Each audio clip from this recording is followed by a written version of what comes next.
All right, here we are, week 3, season 14 Ultimate Fighter.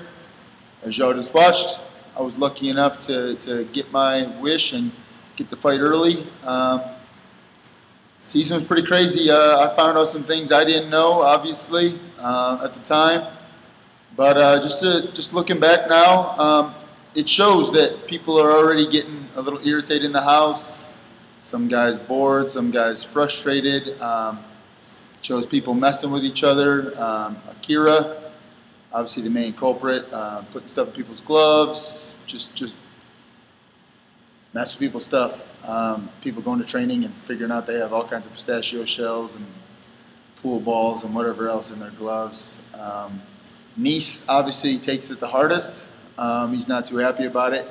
So Nice retaliates by dumping rice all over Akira's bed. Just causing drama. They end up sharing some words together. Akira says he's going to knock him out, and Nice is just, Nice and saying, prove it, and whatever. You're already starting to see Akira's kind of the entertainer in the house, doing what he calls the far up north, jumping up for some reason, landing on his own balls and sliding into the pool, sitting on the pool table, letting guys take shots of balls into his crotch with a cup on. Pretty crazy. I thought it was entertaining. Like I said, Akira doesn't really bother me. I think he's entertainment, I guess. Maybe it's because he didn't really mess with me too much, so it's probably a big reason of it. But other guys, he definitely offended and upset. And as you witnessed, there's drama in the house already. Other things that happened, you see Team Bisbing having trouble in training, having some frustrations being shown. Marcus Brimage already being out of the competition, still being a good teammate, I guess, sparring with the guys. But as you see, there's no 70% with him. He tends to be a brawler and trains just like that and throws hard no matter what. And Diego, I guess, had enough of it. Diego's definitely up and down on his emotions. There's days you feel like Diego's the nicest guy in the house, and the next day he's walking around just fuming mad for no apparent reason, man. He definitely wears his emotions on his sleeves, and it is what it is. You take the hot and the cold with Diego, and obviously Marcus did something to upset him, and y'all witnessed what went down there.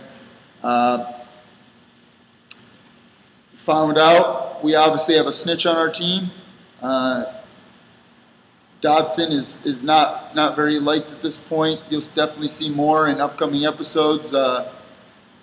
It's too bad that someone on our team that we trained with and we trusted, would go behind our backs like that. But you see his little bond he forms with the Death Leprechauns, and it's the 3 little midgets, man, that make this little club, that they want to stay up all night. They want to, be loud, and they're the most energetic. And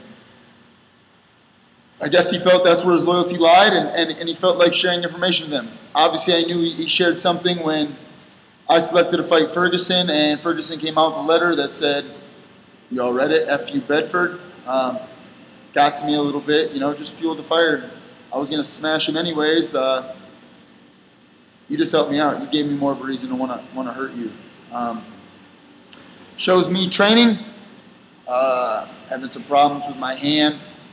At this point, I know it's broke. I tell the UFC that I don't want to get an x-ray because if it is broke, which I know it's going to be, I'm not getting sent home. I'm going to fight with a broken hand for this season, that's for sure. You're going to have to do a lot more than just give me a broken hand to make me want to go home. So I'm sparring with Mayhem. I hit him with the right hand with 16-ounce boxing gloves. You can obviously see my frustration and just the pain, I guess. I throw my gloves down, I get frustrated, say some things I probably shouldn't have said. A little embarrassed by that, but let my emotions get caught up with me, and it is what it is. When you're about to, you're fighting next, and you can't throw your right hand when you're a right-handed fighter. That's a definite disadvantage. I was still confident I was going to win, of course, but it would have been nice to have my right hand for that fight for sure. Reiterate a little bit. We call out Ferguson. Mayhem says it in mayhem-like fashion. I believe he calls me the executioner. We go to the, we call out Ferguson. Ferguson comes out with his cute little letter for me. Things get hype. I took it disrespectful. Totally unnecessary. It's personal. So I had a few choice words for him for sure. I got in his face and just let him know that, you know what, you can have all the time you want with your little Death Leprechaun crew. You can stay up all night and smoke the hookah and drink beer and do whatever you want to do because you're done after tomorrow. He seems to be confident, which blew me away to watch, to show his confidence. I mean, I think it's pretty apparent he didn't want to fight me, and y'all saw why. That put on a pretty dominating fight without having a right hand per se. It would have been nice to have it, and would have been nice to knock him out, but I'm one-handed. So use my takedowns, use my wrestling, get on top, some elbows, good positioning. Dominated 2 rounds for a decision. I'm not happy with that. Obviously, $5 bonus for any submission or knockout. So I'm looking to stop, especially stop guys like Ferguson's caliber. Didn't work out. No $5 for me. But most importantly, I'm moving on in the semifinals.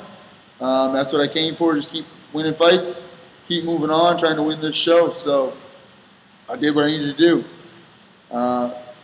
You saw Team Bisbing get back at Miller for the tire prank by taking all his tires off. Mayhem took it in stride. He thought it was pretty funny, a good prank. They jacked his car up and took his tires. It was all in fun. Definitely the pranks are going to get more and more serious as we go. Things start getting a little more personal. Just keep tuning in and watching. Thank y'all for watching today. Appreciate all the support. Good fight. Moving on to the semifinals. Now we just got to sit back and see who else wins and see who maybe I'll be fighting my next fight here in the house. I will be getting an X-ray soon. You'll see the results of that. I've definitely broke my hand the first fight, and it was broke fighting Ferguson, but it is what it is. Got the win. Moving on. That's it. Stay tuned. Go to the website, brutaljohnnybedford.com. T-shirts are in. Go get yourself one. Support them, please. Tune in every week. We'll do the video blog as well as the write-up blog. So stay tuned. I was out of town last week, so I wasn't really on the Twitter and fan page as much as I need to be. Stay tuned to that. Tell all your friends to like the page and follow me on Twitter. Be a lot more updates. I'm back to training now full time, so just keep you posted throughout the day. All right, thanks.